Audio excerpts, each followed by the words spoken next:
प्रभात प्यारे बच्चों, आज हम भाषा अभ्यास पुस्तक में पृष्ठ 53 मतलब कि पेज 53 करेंगे।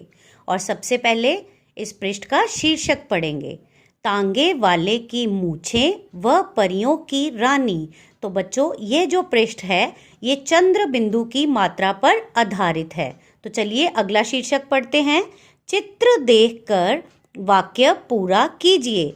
जैसा कि आप यहाँ पर देख रहे हैं कि यहाँ पर हमें कुछ अधूरे वाक्य दिए गए हैं और उन वाक्यों के ऊपर कुछ चित्र दिए गए हैं। तो हमें इन चित्रों को पहचान कर इनसे संबंधित शब्दों को इस अधूरे वाक्य में लिखना है और इस वाक्य को पूरा करना है। तो चलिए सबसे पहले अधूरा वाक्य पढ़ते हैं। मैं डैश बजे खेलने जाता हूँ। इस अधूरे वाक्य के ऊपर जो चित्र है वह चित्र 5 का है। तो इसका मतलब यहाँ पर आएगा 5। इस रिक्त स्थान में क्या आएगा? 5। और इसके पश्चात जो वाक्य पूरा बनेगा वह है मैं 5 बजे खेलने जाता हूँ। तो अगला अधूरा वाक्य पढ़ेंगे। यह डैश बहुत पुराना है। यहाँ पर चित्र में एक कुआं है। तो इसका मतलब इस अधूरे वाक्य में आएगा कुआं।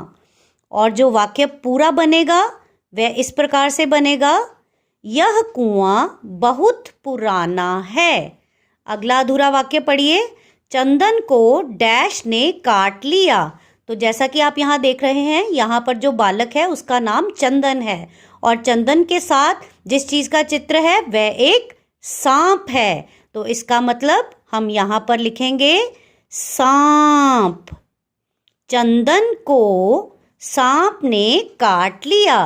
अगले चित्र में पढ़ेंगे, मेरे डैश में चोट लगी है। यहाँ पर एक बालक दिखाई दे रहा है जो अपने पाँव की तरफ इशारा कर रहा है। तो इसका मतलब यहाँ पर हम लिखेंगे पाँव। और पाँव लिखने के पश्चात जो वाक्य बनेगा वह होगा, मेरे पाँव में चोट लगी है। उसके पश्चात अगला अधूरा वाक्य पढ़ेंगे, मंजन से डैश साफ कर। तो बच्चों देखो, यहाँ पर यह लड़का मंजन से क्या साफ कर रहा है?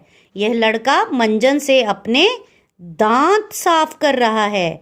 तो अब हम यहाँ पर लिखेंगे दांत। मंजन से दांत साफ कर। अगला अधूरा वाक्य पढ़ेंगे, डैश की सवारी कर। तो यहाँ पर जिसका चित्र बना है वह है एक ऊंट। तो इसका मतलब अब हम यहाँ पर लिखेंगे ऊंट। और ऊंट लिखने के पश्चात जो वाक्य बनेगा वह बनेगा ऊंट की सवारी कर। अगला चित्र देखिए और उसके नीचे दिया गया अधूरा वाक्य पढ़िए। डैश में छोटे छोटे घर हैं।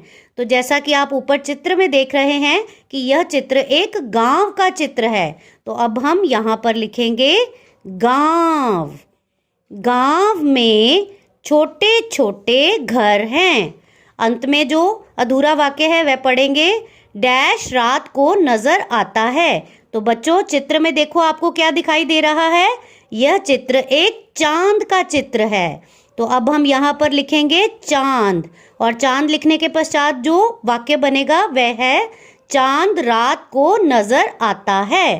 तो बच्चों इस प्रकार से आप इन अधूरे वाक्यों को पूरा करेंगे और पूरा करने के पश्चात इसे पढ़ेंगे। धन्यवाद प्यारे बच्चों।